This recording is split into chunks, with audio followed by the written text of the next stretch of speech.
প্রতিদিনের কাজগুলি যদি একটু চিন্তা ভাবনা আর রুটিন মেপে করা যায় তাহলে সে কাজের পরিপূর্ণতা খুঁজে পাওয়া যায়। আর হুটহাট করে যে কাজটা করা হয় সেটা আসলে কোনো পরিপূর্ণতায় আসে না। সেদিন বাস দিয়ে আসতেছিলাম আর বাসের জানালা দিয়ে যখন বাহিরের দিকে তাকালাম দেখি গাছে না আম অনেক বড় বড় হয়ে যাচ্ছে।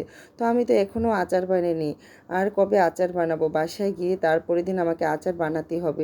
ওই যে চিন্তা করে বাসায় আসলাম, তারপরের দিন আচার বানাবো, তো যে কথা সে কাজ। বাসায় এসে টক ঝাল মিষ্টি মিষ্টি আচার তৈরি করে ফেললাম। ফুল রেসিপিটা আপনাদের সাথে শেয়ার করব। আশা করি সবার খুব ভালো লাগবে। আসসালামু আলাইকুম, সবাই কেমন আছেন? আশা করি সবাই খুব ভালো আছেন।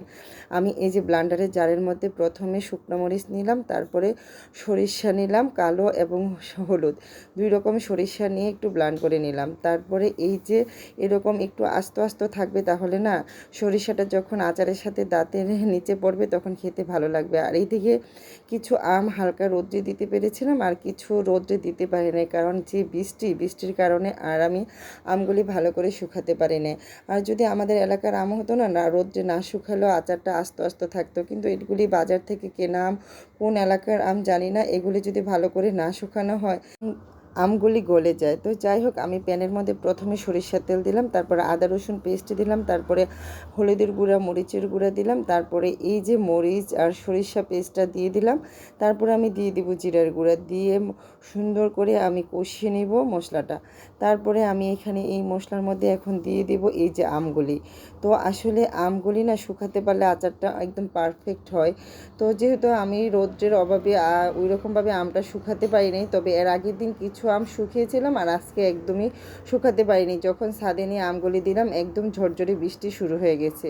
তো যাই হোক, আর কি করা, তো এখন আমি আমগুলি দিয়ে একটু নেড়ে চেড়ে মশলার সাথে মিশিয়ে তারপরে ভিনেগার দিয়ে দিলাম। তো দেখা যায় ভালো আম যদি হতো না তাহলে দেখা যেত যে ভিনেগার দেওয়ার পরে আমটা খুলে যেত না। তো এই আমের মধ্যে আঁটি কম, মানে মাংস বেশি, আর তার জন্য আমগুলি এত খুলে যাচ্ছে। তারপরে আমি নেড়ে চেড়ে কষিয়ে আচারটা সুন্দর করে তারপরে আমি দিয়ে দিব এখানে চিনি।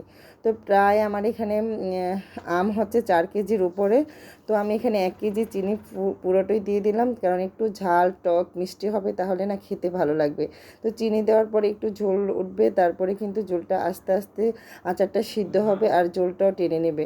তো এই যে এই পর্যায়ে এসে না চুলার আঁচটা মানে কমিয়ে আচারটা ভালো করে নেড়ে চেড়ে দিতে হবে, না হয় কিন্তু নিচের থেকে লেগে যাবে।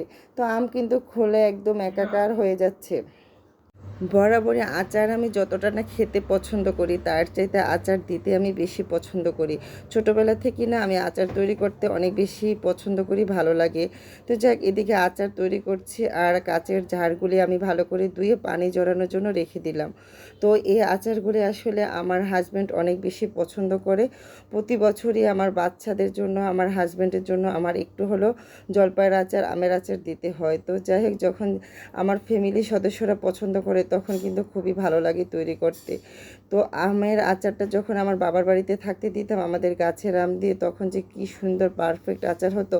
এখন তো আর গাছের আম নিজেদের খুঁজেও পাই না, আর কি করা, নিজের কিনে আমের আচার দিতে হয়।